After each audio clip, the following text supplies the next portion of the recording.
नमस्कार कुकिंग तड़का को आपण मानकु स्वागत जनाऊँगी। बंधुगण आज मु आपण मानकु गोटे चॉप करी देखेबी पोटल आलू रे तैयारी चॉप आसंतु देखिबा। एठी मु 5-6टा पोटल नेछि आउ 2टा आलू नेछि ताकू एबे मु कद्दूकस कर देछि। देखंतु पोटल आलू को भल भाबे धोईकरी कद्दूकस कर देछि। तापरे गोटे बड़ पियाज किछि रसुण नेछि। आसंतु एबे कड़ाई रे तेल दे गरम करिबा। तापरे गरम हो गले सेथिरे एबे मु पियाज दे दोछि। तापरे पियाज दे सारी एबे मु ताकू टिके भल करी गोळेबी। एटा पोटल आलू रे तैयारी गोटे चॉप बहुत बढ़िया लागि थाए जळखियाटी खाइबा पई। तापरे एबे हमर पियाज टिके हेई गले मु एबे सेथिरे छेचि रखितबा रसुण को दे दोछि। पियाज आमे एठी बेसी जरेबा नै। तापरे पियाज रसुण आमर हेई गला परे सेथिरे मु एबे जीरा धनिया पाउडर गोटे चामच लंका पाउडर आउ टिके गरम मसला आउ हल्दी पाउडर दे दोछि। देइकिरी एबे मु भल भाबे गोळेई दोछि। मथरे अल्प तेल यूज करूछि। मसला रे सुखिला हे गलानी हम टिके पानी दे दबा। पानी देइकिरी मसला उटिके गोळेई दबा। गोळेई सारिकिरी तापरे आमे एबे सेथिरे काटिकी रखिथिबा आलू आउ पोटल को दे दबा। आकु मु कद्दूकस करछि। पोटल को भल करी धोईकिरी आलू को कद्दूकस कर देबे। बढ़िया सरू सरू हे जिवो बढ़िया हबो एटा पुरोटा हमर। तापरे एबे मु ताकू भल टिके गोळेई दोछि। गोळेई सारिकिरी तापरे एबे मु सेथिरे स्वाद हिसाब रे लूण दे दोछि। देखंतु लूण दे ताकू किछि समय गोळेइबा। गोळेइकिरी एबे मु ताकू भल भाबे मिसै दोछि। तापरे एबे मु ताकू किछि समय सिझिबाकू दबा। ढांकुणी घोड़ेई दोछि। किछि समय आमे ताकू एबे सिझिबाकू दबा। किछि समय परे देखिबा हमर पोटल आलू कसा हे गलानी ना नाही।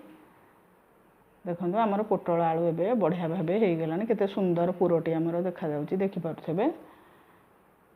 तापरे एबे मु ताकू गैस बंद कर दबा आउ किछि समय ठंडा हबा को दबा। गोटे प्लेट को काढी दोउची। ताकू एबे हमें ठंडा करिबा। देखंतु पोटल आलू केते सुंदर हमर देखा जाउची। तापरे एबे मु गोटे घोळ तयारी करूची। सेथिरे मु 2 चामच बेसन नौचे आउ 2 चामच 3 चामच बेसन नैची। सेथिरे पानी देइकिरी टिके मु गोळेई दोउची भल करी। तापरे मु सेथिरे एबे 2 चामच चाउळ गुंड दे दोउची। देइकिरी भल करी एबे मु ताकू गोळेइबी। सेथिरे मु स्वाद हिसाब रे लूण दे दोउची आउ टिके लंका गुंड मध्य दे दोउची। आपण आपणो हिसाब रे राग गुंड दे परिबे। तापर देइकिरी भल करी मु एबे ताकू फेंटीबी। एथिरे मु किछि सोडा फोडा किछि यूज करनी। एटा खाली चाउळ गुंड आउ बेसन रे करिवे। बेसन 2-3 चामच देबे। टिके चाउळ गुंडटा अल्प देबे 2 चामच। तापरे एथिरे मु पुरो रे टिके बेसन छिंची दोउची कारण पुरोटा टिके हमर अठालिया हबा पई मु एथिरे हाफ चामच बेसन छिंची देली। तापरे एबे मु ताकू भल भाबे गोल लंबा लंबा सिलेंडर टाइप रो करिवि। आपण आपणको हिसाब रे करि परिबे जे कोनोसी साइज रे। मु एबे आकु देखंतु सिलेंडर टाइप रो हाथ रे कर दोउची। करिकिरी गोटे रखि दोउची। तापरे एबे मु आ गोटे करिकिरी देखौची। आकु मु गोल गोल आउ सिलेंडर टाइप रो करूची। देखंतु एबे मु गोटे गोटे करी आकु करिकी रखि देलेनी। देखंतु एठी गोल गोल आउ सिलेंडर टाइप रो 6-7टा 8टा करिकी रखिची।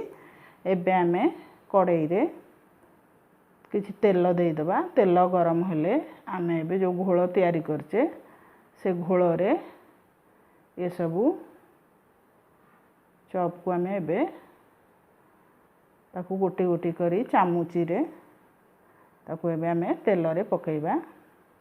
देखंतु मु गोटे पकेइ देली। तापर आ गोटे मध्य पकेइ दोउची।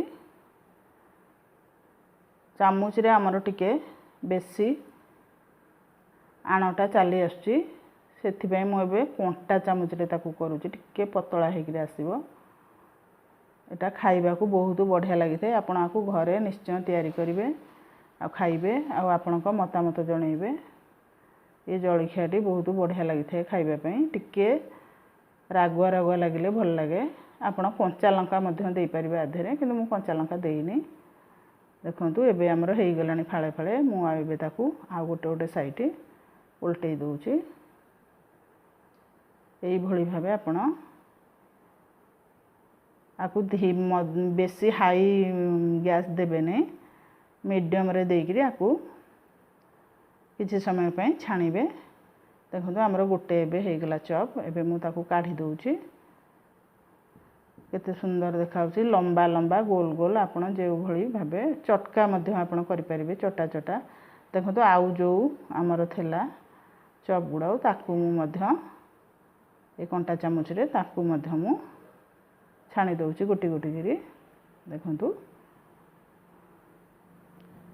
केते सुंदर लागिवो एटा खाइबा पय आपण घरे निश्चय तैयारी करिवे खाइबे आउ मो चैनल को लाइक शेयर और सब्सक्राइब करबे प्लीज मो चैनल को लाइक शेयर सब्सक्राइब करंतु आपण मान को सपोर्ट मोर पूरा दरकार है सेति में आपण मान कहूची मो चैनल को लाइक और शेयर और सब्सक्राइब करंतु देखंतु केते सुंदर हमर हे गला पोटल आलू दिया चॉप अति बढ़िया लगी थे खाइबा को देखंतु केते सुंदर देखा जाउची गोटे नुआ टाइप रो चॉप पोटल आलू चॉप आपण आकू घरे निश्चय तैयारी करी खाइबे आपण को मतामत जणैबे आ मो चैनल को लाइक शेयर और सब्सक्राइब करिवे प्लीज मो चैनल को लाइक शेयर और सब्सक्राइब करंतु रहुची नमस्कार।